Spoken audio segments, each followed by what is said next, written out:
Good morning, dear students. I'm back with my new video. I hope that you all are fine and taking a good care of everybody around you. Today, I'm taking up the first poem of our NCERT book Honeydew of 8th class, The Ant and the Cricket, that is adapted from Aesop's Fable. Before I start with my class, I would like to request you to bring a pen and a paper to note down the important points mentioned or to do the activity if given in the video. So let's start. Before beginning the class formally, I would like to tell you the learning objectives on which I will focus during the class. After the completion of the class, students will have a clear concept about introduction of fable in a poetic form. They will be able to know about Aesop, the great fable writer. They will enjoy the rhythm of the poem and will be able to draw out its moral. They will understand that the poem suggests hard work is the key to success. They will have an understanding about the rhyme scheme of the poem. They will have an insight about who the ant and the cricket were, and they themselves should live like an ant. Children, let's begin with the concept of fable. Do you have any idea what is a fable? Yes. A fable is a short folk tale that involves personified animals and teaches a lesson or moral. Fables usually have animal characters that talk and act like people. They are stories that contain lessons or morals about life. For example, Aesop's fables, The Tortoise and the Hare, The Thirsty Crow, The Greedy Dog, etc. Now, I am presenting an interesting animated video to you, which is a very apt example of a fable. It depicts a popular fable of the crow and the fox. Hope you will enjoy this.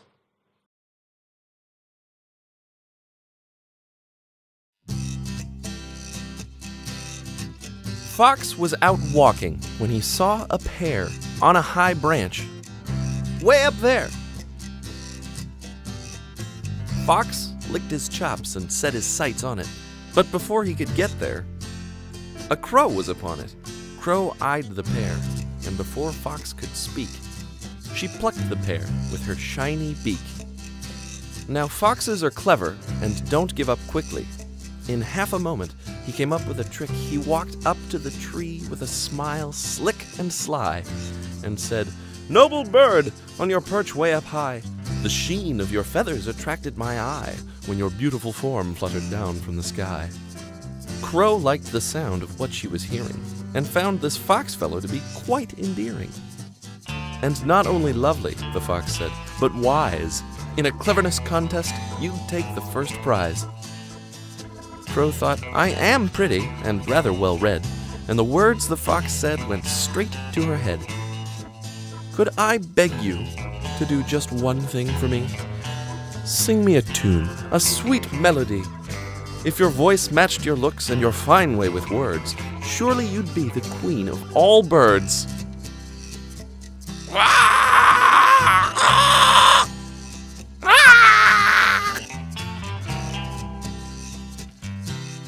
Fox, satisfied that his plan had succeeded, said, "Crow, it's not pears, but this lesson you needed."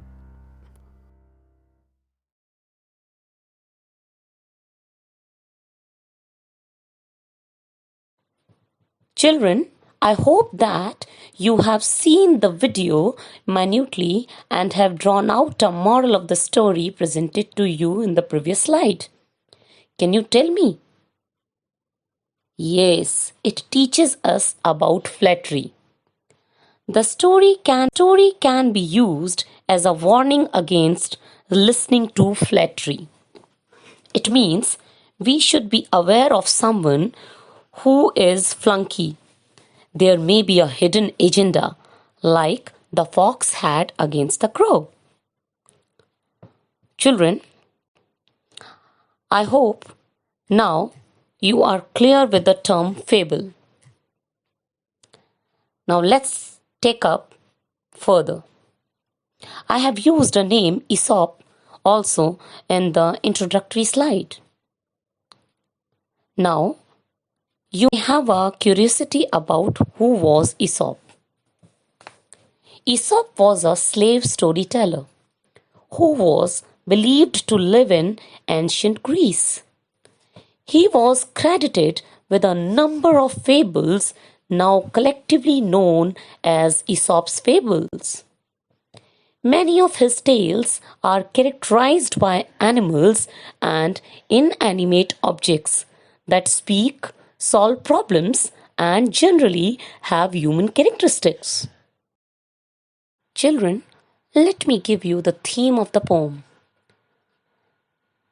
The theme of the poem is that hard work always pays and carelessness always leads to suffering.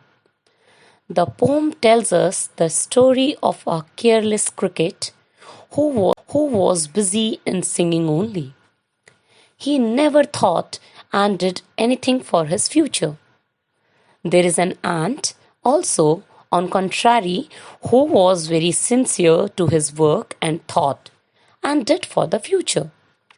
The ant lived with self-respect even in harsh times, while cricket had to beg and could not survive harsh hours of winter. Students, here I would like to introduce you to the main characters of the poem. There is an ant and a cricket, as the title suggests. The ant.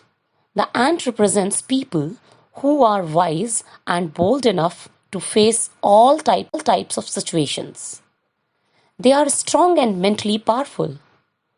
They are never anxious as they have planned for the future well.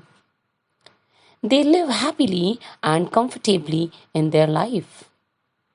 The another important character of the poem is the cricket. The cricket represents the people who do not think about their future. They love merrymaking and always look for enjoyment. People like this face awkward situations in their lives.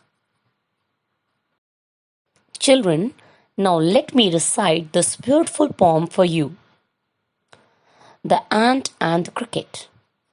A silly young cricket, accustomed to sing through the warm sunny months of gay summer and spring, began to complain when he found that at home his cupboard was empty and winter was come. Not a crumb to be found on the snow-covered ground. Not a flower could he see, not a leaf on a tree. Oh, what will become, says the cricket, of me? At last by starvation and famine made bold, all dripping with wet and all trembling with cold, away he set off to miserly ant to see if, to keep him alive, he would grant him shelter from rain and a mouthful of grain.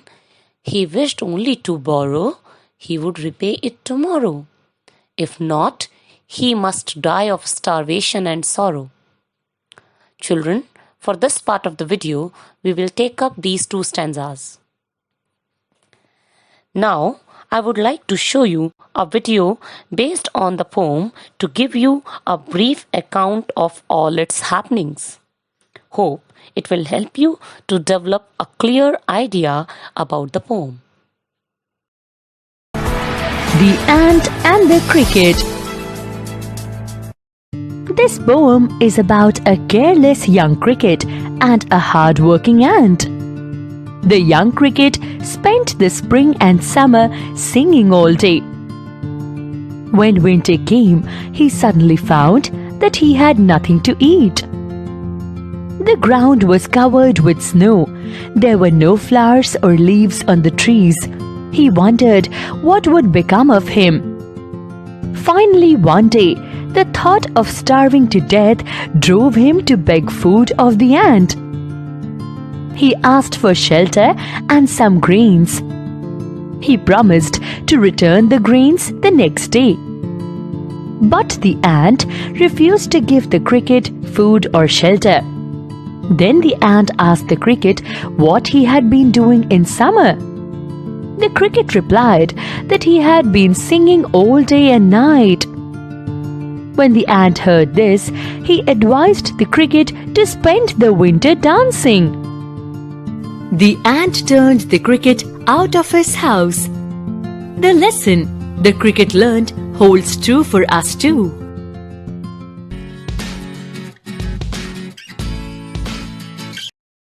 Children, I hope you must have read the poem. Now let me give you a short summary of these two stanzas of the poem which I am taking up today. This poem is about a cricket, an insect who found himself in a great trouble as the winter season arrived.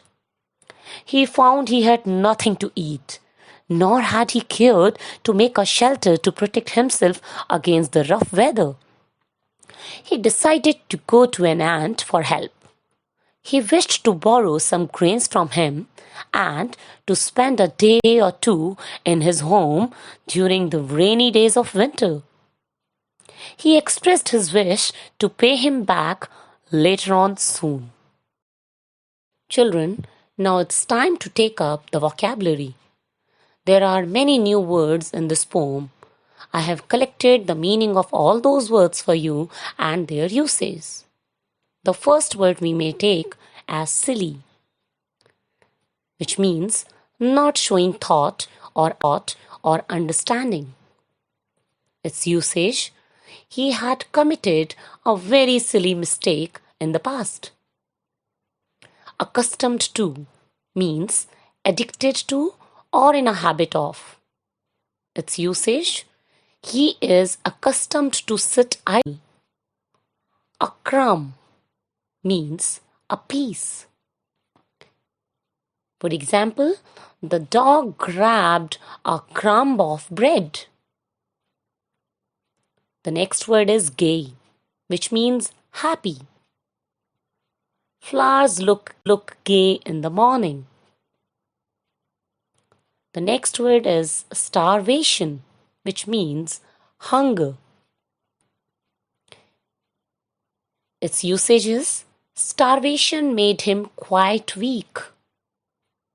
The next word is famine, which means scarcity of food. The example: there was severe famine in many parts of India in the history. Children, this poem contains a lot of specialities, like it is adapted from a fable. The poem is containing a fable story that conveys a moral. It has animal characters that behave like humans. Its another specialty is its intense symbolism. Do you have any idea about symbolism? Yes, it is a common strategy of a poet or a writer for conveying a hidden meaning to the reader. Here, in this poem, the ant and the cricket are the symbols of two major groups of the society. The ant is the symbol of hard-working, wise people who always work to secure their future. The cricket symbolizes the careless people who do not know how to make the best use of time. They keep on enjoying and wasting time. Later on, they repent and curse the situations. The winter season is itself a symbol of harsh or rough phase of life, whereas the summer symbolizes favorable time in the life. The another speciality of the poem is the personification provided by the poet to its main characters to make them more lively and believable. Have you heard this term earlier? Let me clear it for you. It is a form of figurative language in which something that is not a human is given human-like characteristics. For example, in the poem, the two insects, the ant and the cricket, are behaving like human beings. The ant is living in a house, the cricket is dancing, singing, trembling, promising, etc., just like we humans do. Children, another speciality of this poem is its specific and clear rhyme scheme. Now you may have a question, what is rhyme scheme? So let me clear it for you. Rhyme scheme is the pattern of rhymes, especially and rhymes, used in a piece of verse, usually indicated by letters. So now let's consider the given poem's first stanza. A silly young cricket accustomed to sing through the warm sunny months of gay summer and spring. Children, you can see here the words sing and spring are rhyming with each other, and I have denoted them with the same letter A. Began to complain when he found that at home his cupboard was and winter was calm. Again, you may see here that the word home and calm is having the same sound, which is denoted by the small letter B. Not a crumb to be found on the snow-covered ground. The word found and ground of the poem is rhyming with each other, and I have given them the name C. Not a flower could he see, not a leaf on a tree. Oh, what will become, says the cricket, of me? You can see, children, here that the words see, tree and me, all these three words are rhyming with each other, and they are denoted by the letter small d here. So, in this stanza, the words sing, spring, home and calm, found and ground, sea, tree, and me rhyme with each other. So, the rhyme scheme of the stanza is AA, BB, CC, DD. Using the same pattern, you yourself can write the rhyme scheme of the next stanza. Now, let me tell you the moral of the poem. This poem teaches us a very important moral lesson of being industrious, hardworking, and thoughtful like an ant. It also teaches us that we should not be silly and careless like the cricket. We should always try to save something for the future in our life. Children, I hope now you all are clear with the understanding of these two stanzas. Now let's have a recapitulation. Say whether true or false. You have to hear carefully all the statements, and then you have to tell me whether they are true or false. You may write your responses in your sheet. The first statement, a silly young cricket sang throughout the winter. Next statement, the cricket's cupboard was full of grains. Third statement, the ground was covered with beautiful flowers. Fourth statement, it was the season of chilled winter. Fifth statement, the cricket was in a happy state of mind. Sixth statement, the cricket promised to repay the ant as soon as possible.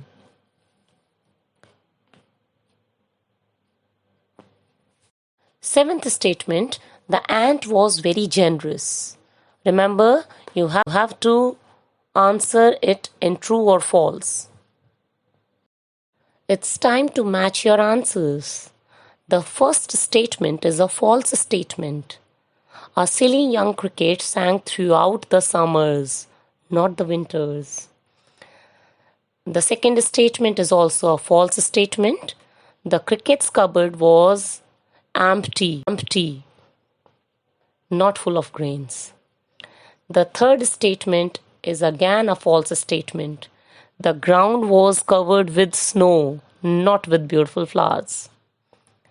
The fourth statement is a true statement. Fifth statement was again a false statement. The cricket was very, very sorrowful and tensed. The sixth statement is true. The seventh statement is again false. The ant was not generous but a miser.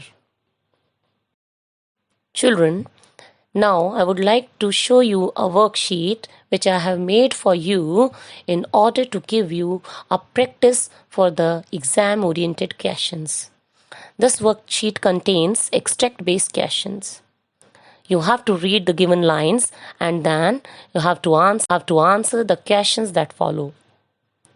Not a crumb to be found on the snow-covered ground. Not a flower could he see, not a leaf on a tree. Oh, what will become, says the cricket, of me? Now the questions. The first question, who was looking for the crumb?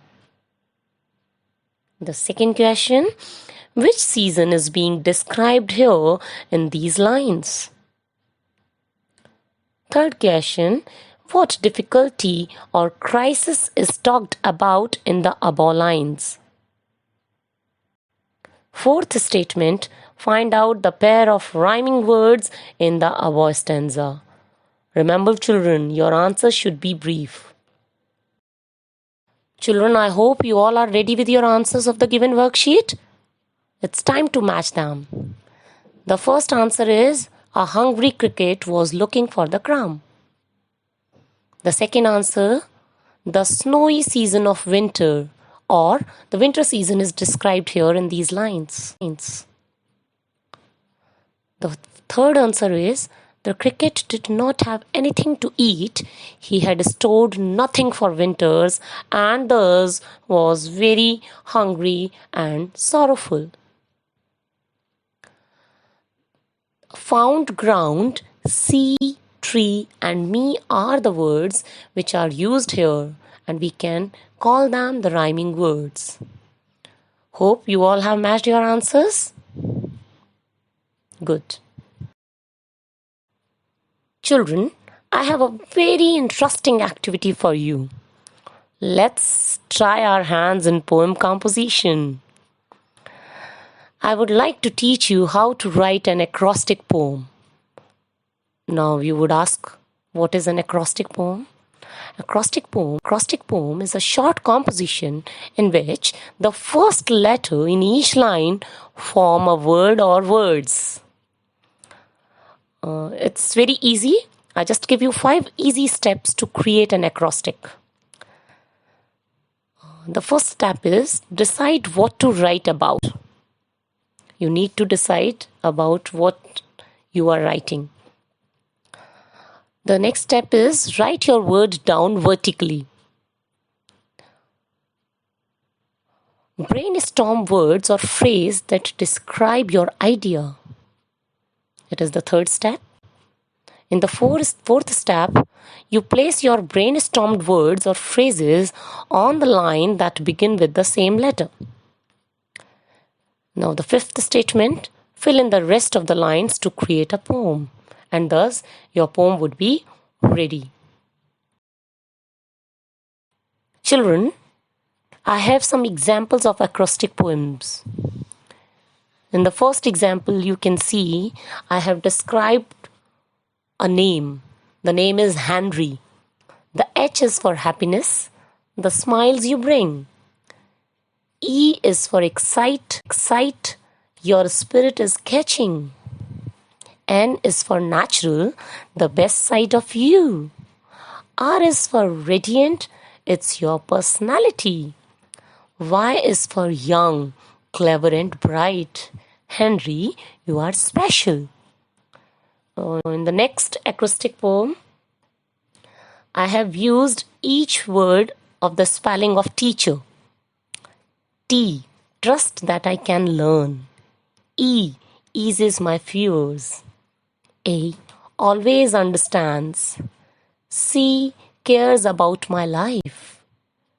H, helps me make new friends. E, excited over my success. R, reads amazing books to me. Children, now I believe that you may also write some acrostic poems. At least you may describe your names like Henry. Okay? So just do try your hand in writing such kind of poems. It is high time that you should try such kind of things in order to make maximum use of this time. Students, it's time for homework. So, what is the difference between the attitudes of the ant and the cricket? Why it is good to be an ant rather than to be a cricket? You have to write it in a form of long answer.